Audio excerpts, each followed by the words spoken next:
Hi guys, this is Dr. Pritesh Singh, National Level Surgery Faculty and author of Surgery Sense, AIMS Sense, NEET Sense, INI CT Sense and Quick Review of Surgery. You know that only 60 days are left for the NEET PG. So what should be your last 60 days preparation strategy for the NEET PG? See, at this point of time, many of you are stressed out, some of you are anxious, some of you are burnt out, some of you are demotivated, having self-doubt, some of you had attacks of no input-output syndrome. What is this no input-output syndrome? One of my students called me up and he told me that, sir, during preparation, my stress level was increased so much that there was no input. Means whenever he was trying to read something, nothing was going to the brain. And there was no output. Means whenever he was trying to recall something, nothing was coming out of the brain. So I'm sure some of you had similar attacks in the past of no input-output syndrome. Some of you have completed the syllabus but not started the revision. Some of you didn't complete the syllabus. Some of you are just speculating the preponement or postponement of NEET PG, not studying, just wasting time here or there on some social media groups in discussing that what should be the date of NEET PG, whether the NEET PG will be conducted on 12th March or not. Some of you have completed the syllabus, started the revision, but not having a clear plan or not having a clear strategy that how to extract maximum and best from yourself within these 60 days. So what to do and how to proceed? First, believe in yourself and your hard work. Remember, what a mind can conceive and believe, the mind can achieve. Come on, one more time. What the mind can conceive and believe, the mind can achieve. Means first you should believe that yes, I am going to crack this exam. Since I have worked hard throughout the year, I studied properly throughout the year, so I am going to crack this exam. Let me tell you, success is 5% brain and 95% consistency. It means you have to be consistent in your studies. Consistently, you have to study on daily basis with proper time management. Manage your time. You are not overwhelmed. You are unorganized. Second, we have to plan. See, planning is bringing the future into the present so that you can do something about it now. So you should be having a written plan. Why we should be having a written plan? Because every minute spent in planning saves as many as 10 minutes in execution. So ultimately, it is going to save your time. That's why you should be having a written plan for these 60 days. Let me tell you, there is a 6P formula for success. And what's that 6P formula? Proper prior planning prevents poor performance. One more time, proper prior planning prevents poor performance. So you should be having proper planning in the written format, that how you are going to utilize your coming 60 days. So you have to plan your strategy. You should be having a realistic time schedule with short achievable goals for every day. For every day, you should be having short achievable goals. And at this point of time, per day, at least you should study for 10 hours. Minimum 10 hours per day. This much time you should invest in your studies, mainly in the revision. Let me tell you, you have to stick the process of learning wholeheartedly. Schedule should be realistic with adequate breaks. The break duration should not be more than 30 minutes because the chances of returning to your seat in study room or in the library is inversely proportional to the duration of the break. So I have seen lots of students who are just going for a half an hour or 15 minutes coffee break or tea break, and if the duration of break is going to increase beyond 30 minutes, I have seen that they are not coming to library at all, and generally they come in the night just to collect their books. So strictly, the duration of your break should be less than 30 minutes. During these 60 days, what are the principles which we are supposed to follow? First, for every subject, the time should be allocated on the basis of number of questions asked from that particular subject in the NEET PG. Let me tell you, we are never satisfied with our preparation. We are not supposed to be a master of one particular subject and leaving another subject completely. So that's why revising more subject is better than just mastering one subject. Suppose you have to revise pathology and you love pathology, you decided that I should finish the revision of pathology in 4 days. Make sure you are going to complete your revision within 4 days, mainly focusing on high yield topics.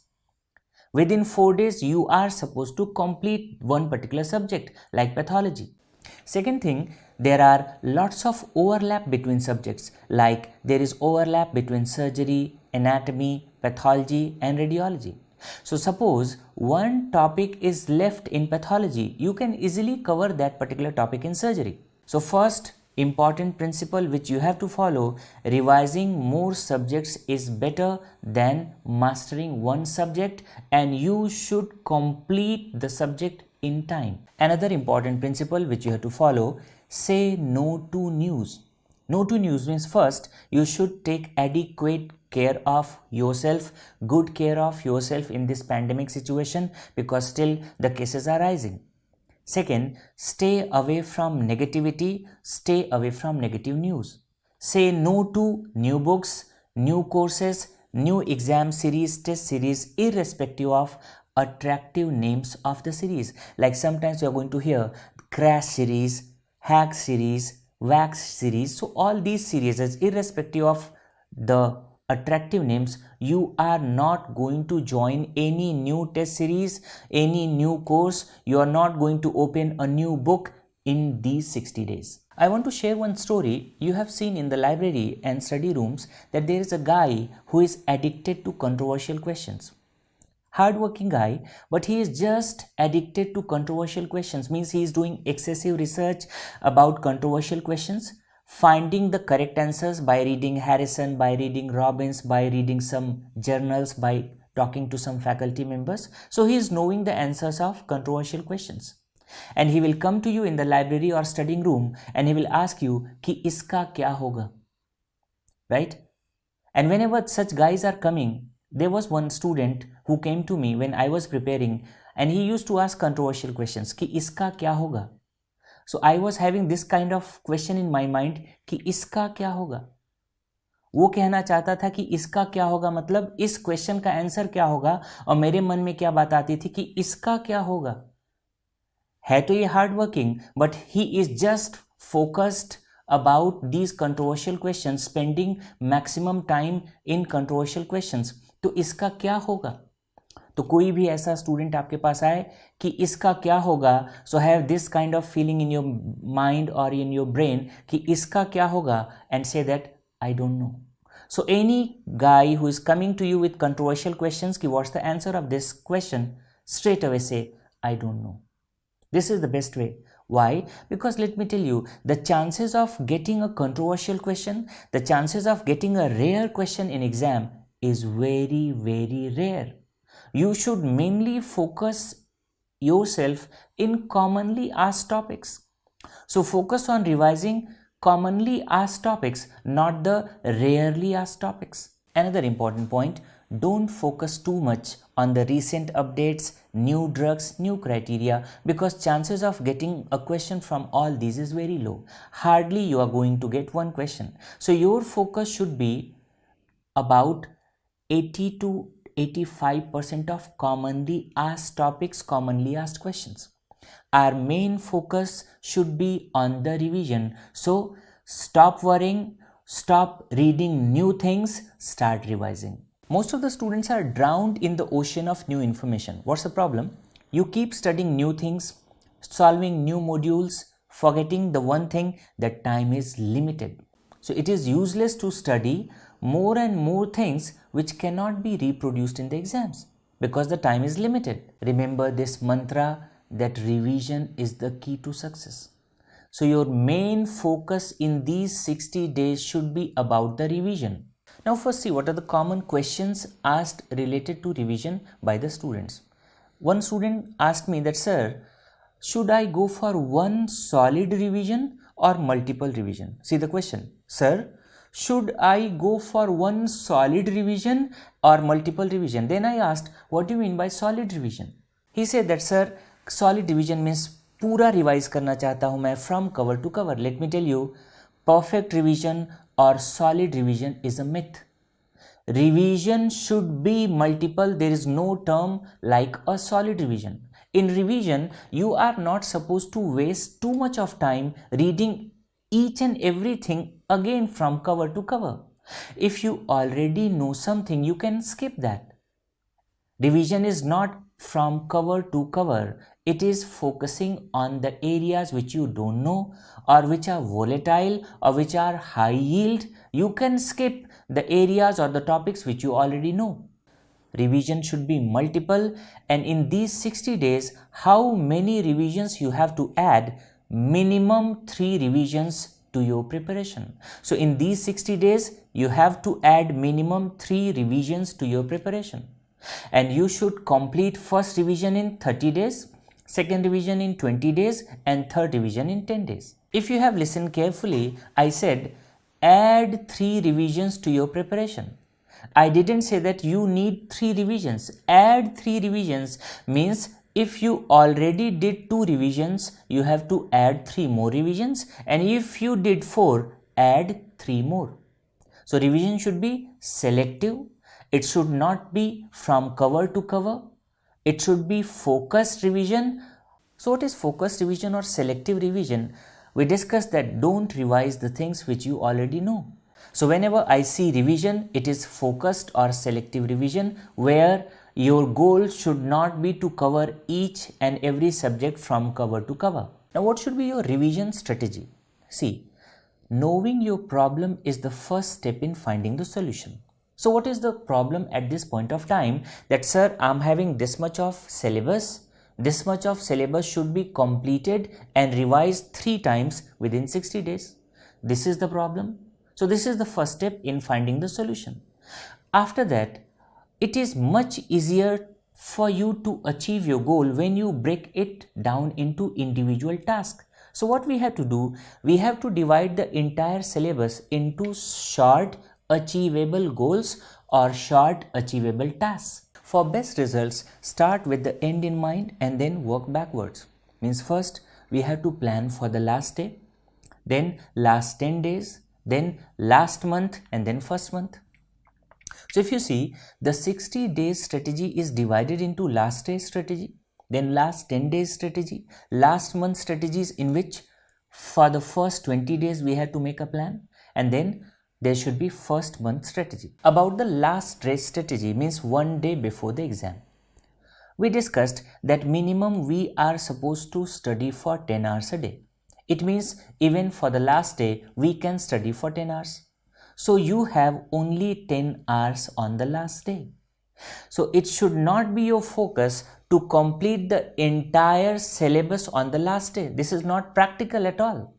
So in 10 hours, I can hardly revise 2 books and 1 note or diary in which you have written all the golden facts, mnemonics, recent updates, latest updates, criterias. So for the last day, you should be mentally prepared that maximum I can revise 2 books and 1 notes in which golden facts, mnemonics, criterias, updates are written. This should be your goal. So what we have to do, for the last day, we have to decrease or taper the amount of information to be revised. Clear? So start tapering the information for the last day. For the last day, your total goal should be for 10 hours.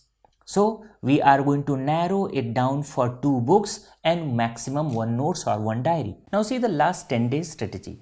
So if we calculate 10 into 10, 10 hours per day and for 10 days. So you have 100 hours. So you should be having a plan for these 100 hours. And for these 100 hours, you should focus on targeted revision, which we discussed. Means don't try to revise everything. Don't try to revise each and every subject from cover to cover. Strictly, it should be the targeted revision. Let me tell you, investment of your extra time in one subject is going to hamper the revision of other subjects. That's why you should give adequate amount of time to most of the subjects. And in last 10 days, your focus should be about the short subjects. So mainly you have to focus on short subjects. You should be having a sharp focus. So whenever I'm going to say sharp focus, it means S means skin, A means anesthesia, R means radio, P psychiatry, F forensic, O means ophtha and orthopedics. So for the last 10 days, your sharp focus should be for these subjects, for these short subjects. Apart from these short subjects, your focus should be on the volatile topics of major subjects. You should focus on important drugs, COVID, PSM updates, certain criteria in medicine and surgery like QSOFA, Ranson's criteria, which are frequently asked, Bishop criteria, TNM stagings. So main focus should be on these for the last 10 days. And in the last 10 days, you should give at least one GT, one grand test, and don't bother about the score. It is just for your practice and just to maintain the momentum of preparation. So what should be the last month strategy? It means for the first 20 days of last month. So 20 days roughly we are going to call it as 21 days, means we are going to divide it into 3 weeks, first week, second week, third week. So what should be your strategy for the third week? In the third week, you should focus on the subject which are relatively major subjects, which are high yield subjects, especially PSM and Obs and Gynae. So mainly focus on PSM, Obs and Gynae, surgery, pathology, pharmacology, and you can add ENT in the third week. In second week, you should complete 50% of medicine, pediatrics, since there is overlap of lots of topics between pediatrics and medicine, microbiology, anatomy, how much 50% of important topics, and biochemistry. In the first week, you should complete 50% of medicine, 50% of anatomy, physiology, and short subjects according to your convenience. So this is the strategy for the last 20 days. Now what should be the strategy for the first month? Means this January month. See, there are two categories of students. First, some students have completed the syllabus. If you have completed the syllabus, you have to apply 80-20 rule. What's that 80-20 rule?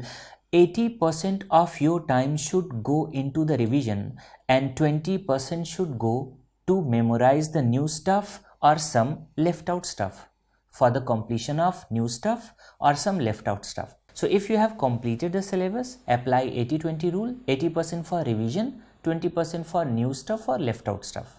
And if your syllabus is not complete yet, apply 60-40 rule. Here 60% of your time should go for the revision and 40% should go for the completion of the subject. So if your syllabus is not complete, 60% of your time should go for the revision and the 40% of your time should go for the completion of subject. Certain students are having this kind of mindset that, sir, first I will complete my syllabus or I will finish my syllabus and then after that I will start the revision. Let me tell you, it's a big trap.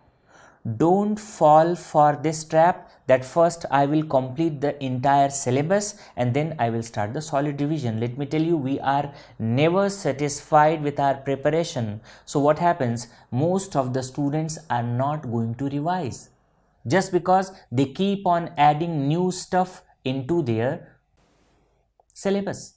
So it's a big trap that I will complete my syllabus first and then I will start the solid revision. No, revision is the key to success. Revision is an ongoing process. We discussed that minimum we are supposed to study 10 hours per day and how we are supposed to divide the time on daily basis. In revision, your first priority should be the previous year questions. The second priority should be revision from your notes and third priority should be the videos, and in videos your first priority should be the rapid revision videos, because in the rapid revision in prep ladder you have seen that the syllabus is concised. Most of the subjects are concised in 10 to 14 hours. Short subjects are finished even 3 to 4 hours. So first priority previous year questions, Second priority, your notes. And third priority, videos. Which videos you are going to follow? Rapid revision videos. So you have 10 hours. How to divide? Divide these 10 hours in the ratio of 4:4:2. 4 hours for solving previous year questions, 4 hours for your notes, and 2 hours for watching the videos when you are exhausted. You know what is the importance of solving previous year questions. See, there is repetition of both questions and concepts in NEET PG. What? Repetition of both questions as well as concepts. That's why you will see lots of direct repeats as well as indirect repeats in the NEET PG. Second important thing which you know, that there are overlap of certain hot topics between AIIMS, INI, CET and NEET PG. That's why it's mandatory to solve last 5-year questions of AIIMS, 2 years question of INI, CET and NEET PG questions up to 2018. So you have to solve the NEET PG questions of 2018, 19, 20, 21. Why? Because there is repetition of questions as well as concepts in NEET PG. And what are the best sources for the previous year questions? There are 3 best-selling titles available in the market. For NEET PG, it is NEET Essence. For AIIMS PG, it is AIIMS Essence. And for INI CET, it is INI CET Essence. Solving MCQs is an integral part of your revision. Why? See, MCQs are going to teach you with the information in exam-like scenarios. MCQ solving is like playing video games. So whenever we are playing video games, we are fully focused to attain maximum score. So whenever we are solving MCQ, our attention is focused. We are fully attentive. Why? To attain the maximum score. It means MCQ solving is a part of active learning. It is your engagement with the information. And whenever we are solving the MCQs, it is going to improve your knowledge as well as it is going to improve your skills of solving the MCQs. Some of you are masters of MCQs. You know how to apply the principle of exclusion, how to rule out options. So if 4 options are there, you can easily rule out 2. And by principle of exclusion, sometime you are not knowing the fact, but by applying principle of exclusion, you can mark the correct answer. So solving MCQs is a must thing for revision, because it's a part of active learning. It's your engagement with the information. It is going to improve your knowledge as well as your skills of solving MCQs. Another question students are asking that, sir, how many questions we should solve? See, you should start solving minimum 100 questions per day, and you have to increase it to 300 to 400 questions per day. So on an average, minimum you should solve 300 to 400 questions. If you are not habitual, start with 100 and increase it to 300 to 400 questions per day. Remember, tomorrow's success depends on today's performance. So you have to practice GT to improve your performance in the exam. So students ask that, sir, how many grand tests should we give per week? Let me tell you, minimum you should give 1 grand test per week, minimum 1. Some students are having this kind of feeling that, sir, I used to give grand test, but after giving grand test, I see the scores. The score is really very, very low and I feel demotivated. Right? After giving grand test, I was not able to study for 2 to 3 days. So let me tell you, it's just for your practice. It's for improving your performance in the exam. Don't get demotivated by the score. You have to practice, because practice makes a man perfect. Whenever you are giving GTs, over a period of time, you are going to develop some tricks and skills of solving the questions, how to eliminate the options and how to apply the principle of exclusion. So giving grand tests are going to improve your overall examination skill, your time management, your performance under pressure. Whenever we give GT, we feel like that we are sitting in the examination hall. So it's a practice and it is going to improve your performance under pressure. We have seen that the students who are not very well versed with giving grand test, what happens after solving 100 questions or 50 questions in the examination hall, they are exhausted. Remember one principle, that whenever you are going for any kind of exam, you have to give your best. You have to give your best performance. Certain students are telling me that, sir, my score is not that good. That's why I generally avoid GT. I want to ask one question. Suppose you are going to join the army and it's first month of joining the army and there is war. Should you go to the battlefield unarmed or with the best loaded weapons with all the bullets allotted to you? So I think you know the answer. Obviously, you will go to the battlefield with the best loaded weapons with all the bullets allotted to you. Right? So examination is like a war. Here, you have to give your best. Whatever you have, you have to give your 100% your best in the exam. Let me tell you, for any kind of preparation, start where you are, use what you have, do what you can. So this kind of thought should be in your brain, that my goal is to give my best irrespective of exam I'm going to appear. My goal is to give my best. Some students are having this question that, sir, what's the importance of having a study group or a study partner? Now see, it has been seen that if you have a study group or if you have a study partner, your performance is improved, right? If it is a group, the number of people in the group should be 3 to 5 and the people should be having similar mindset. So the study group should be small, of 3 to 5 people with similar mindset. So in the study group, you boost each other when someone feels low. There is a healthy competition. You motivate each other and you have shoulders to vent out your frustration, your insecurities. You can discuss your daily, day-to-day problems with the other members of the group. Do you remember that input-output syndrome guy? So that student called me up and he told me that, sir, my stress level increased so much that there was no input to my brain and no output from my brain. Means whenever I was reading something, it was not going to the brain and I was not able to recall anything. And my parents are non-medical, so I was not able to tell the exact thing to them and they were not able to understand me. So at that attack, only my friends helped me out. They told me that no, you can do it. So they supported me, and you can't believe, just after 2 months of that input-output syndrome attack, what happened? Yes, that guy cracked the exam with flying colors. Why? Because of support of his study group members. I hope you remember this statement. And you can correlate this statement with your preparation. कि तेरा कितना हो गया, मेरा इतना हो गया. Some days when we are feeling low, we are feeling demotivated, we don't feel like that today I should study. So suppose I'm in the bed and suddenly I receive one call from one of my friend and he is asking me कि तेरा कितना हो गया और मेरा इतना हो गया. The moment you are going to hear this question, you are going to feel that there is one adrenaline surge in your body. You are ready now, and suddenly you get up from the bed, you are going to pick all your books, you get ready, and then you go to the study room or library and then you start studying. So this is the advantage. What? Your study group members or your study partner is going to motivate you. There is a healthy competition कि उसका इतना हो गया, अभी मेरा इतना pending है, and I have to finish this much today itself. So this was related to study group or study partner. Another important aspect of preparation is what? Sleep. So how much duration of sleep is adequate? Let me tell you, minimum 7 to 8 hours of sleep.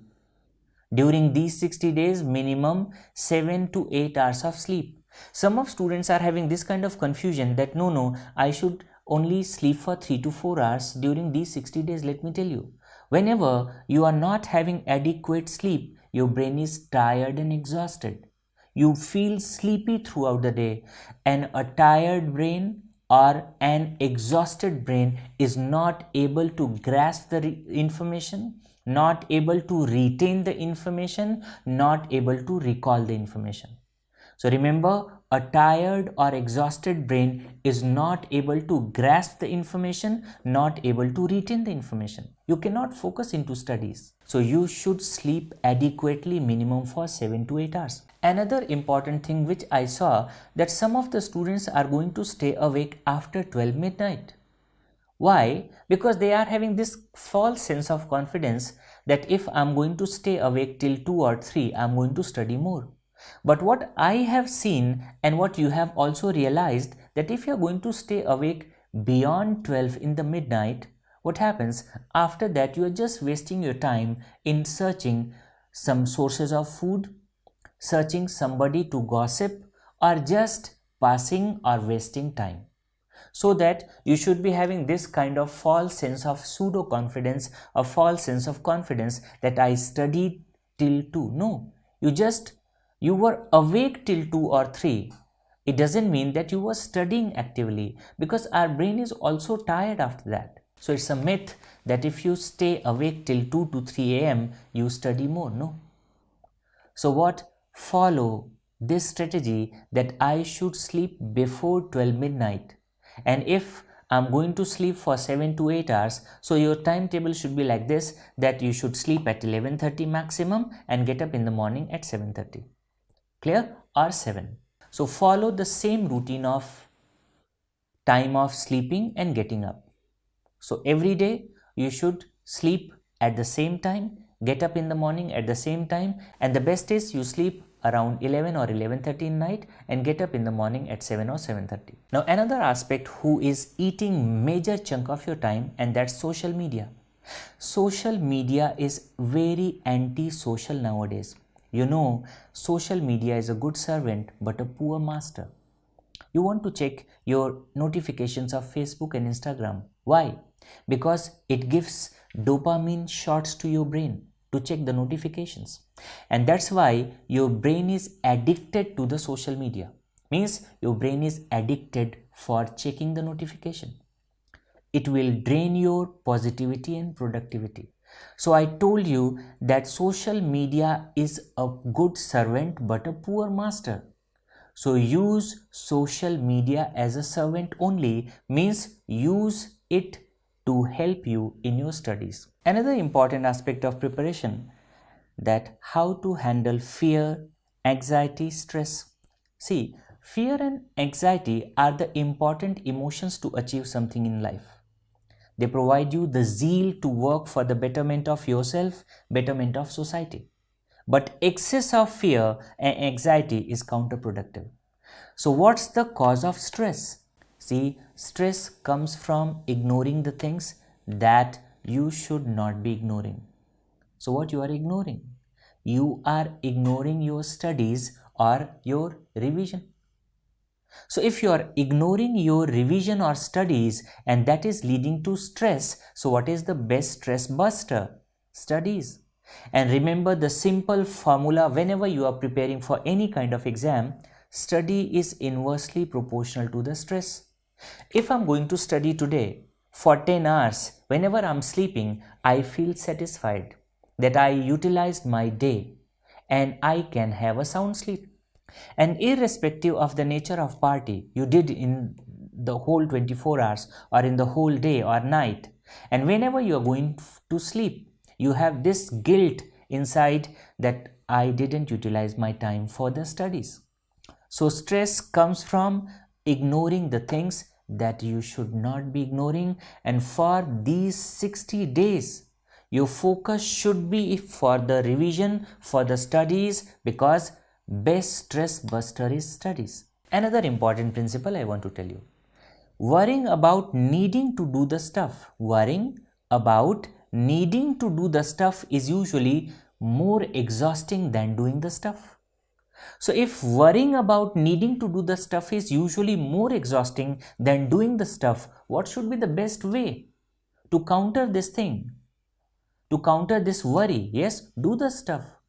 It means whenever we study for 10 hours, we are going to revise the syllabus for 10 hours. Obviously, we have sense of satisfaction. There is no worry. We can have a sound sleep. Second, you are not the only person who is having fear, who is having stress, who is having anxiety of the exam. You go to any library, you go to any study room, you will find lots of stressed out faces, but still they are studying there. So anybody who is appearing for any kind of exam, all exam going aspirants are having that fear on their faces, that anxiety, that stress on their faces. So these are universal natural feelings of every exam going aspirants It's not only inside you. Remember, throughout your preparation, you have to be positive because positive reactions create more positive things and negative reactions create more negative things. So stay positive, have this kind of feeling that yes, I'm going to crack the exam. Why? Because I'm putting my 100% into the preparation. There is another problem in students, especially in this pandemic, that some students are speculating the preponement or postponement of exams. Some students are in the relaxed state thinking that the exam will be postponed because the cases of Omicron are rising. Remember, date of exam will not determine your rank. Date of the exam will not determine your rank. It's your hard work, it's your preparation strategy that is going to determine your rank. So your planning, your preparation should be according to the 12th March only. And if it is going to be postponed, those days are additional extras. So even if it is postponed, what do you have to do? Nothing. Follow the same strategy of revision.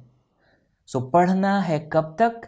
PG में admission ना हो जाए तब तक. Come on, one more time. पढ़ना है कब तक? पीजी में एडमिशन ना हो जाए तब तक. बिल्कुल भी रुकना नहीं है जब तक रैंक ना आ जाए और जब तक आपका एडमिशन नहीं हो जाए मेडिकल कॉलेज में. Continue your studies because I have seen good students. They studied thoroughly throughout the year, but what happens at the end? They were in some relaxed state. They were not putting their 100%, and you can't believe their rank was not good to get even a clinical branch. So you have to remember this principle कि पढ़ना है कब तक? PG में admission ना हो जाए तब तक. Some students are having this kind of feeling कि sir, I'm not very lucky, my friend is very lucky, whatever the question is going to mark, generally he used to mark the correct answer. See, about luck it is said that the men of action are favored by goddess of good luck. Men of action are favored by goddess of good luck. So chances of marking a question correctly increases in the proportion of your hard work. So if you are a hard-working guy, you studied thoroughly, you revise the syllabus, obviously you are going to mark the correct answer. Luck is directly proportional to your hard work. The more you study, the luckier you get. There are two motivating sentences which are written in my diary, in my study room and in my recording room. First is, your best day is today. And the second is, best time to study now. You have to write these two most motivating sentences on a paper and you have to stick it in your study room. That your best day is today and your best time to study is now. For success, you have to start a little earlier, stay a little later and work a little harder. Nobody can stop you in getting whatever you want in your life. Start a little earlier, stay a little later and work a little harder. Let me tell you, pain is temporary but success is permanent. After getting selected, you will remember these days of struggle, these days of preparation, and whenever you will be discussing all these things with your friends, with your family members, you will be having a smile on your faces. So don't waste time after watching this video. Your best day is today. The best time to study is now. So stop worrying, start revising. Good luck.